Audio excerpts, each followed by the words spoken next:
بیخي ډیر زیات مهم خبر د ملي ټلویزیون ولې درې رنګه ملي بیرغ لري شو د چا په امر او ولې دا چې بیا خلکو څه خبرګونونه ښودلي دي ویډیو تر اخره وګورئ ترڅو په هر څه خبر شئ.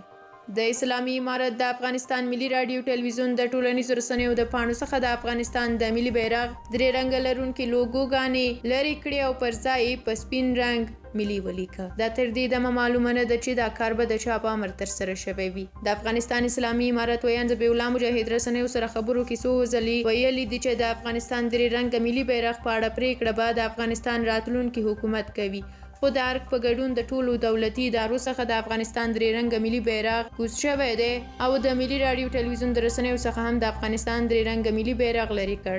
د طالبانو دغه کار ګڼ غبرګونونه راپارولي دي. نثار احمد عابد لیکلي دي دوی په هغه ملي بیرغ پسې راخیسته چې انګلیس یې مات کړی. دا هغه وخت و چې نه دوی زیږېدلي وو او نه امارت زیږېدلی وو. دوی هغه بیرغ چې د افغانستان هویت یې په نړۍ کې پیژندلی له منځه وړي. په الله دې زما قسم وي دا ډله یو بل جنګ ته لاره پرانیسي.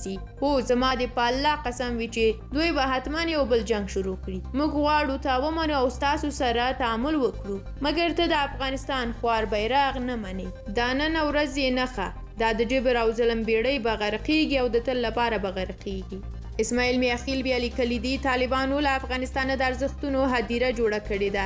نن یې د ملي راډیو ټلویزیون له پاڼو درې رنګه بیرغ لرې کړ، سبا به یې له کرکټ بورډ نه پاک کړي. طالب واقعا چې ملي ارزښتونو ته ژمن نه دی. دوی له افغانستانه د ارزښتونو هدیره جوړه کړې. دوی په خپلو کړنو ځان دومره تخریبوي چې بل چاته یې اړتیا نشته.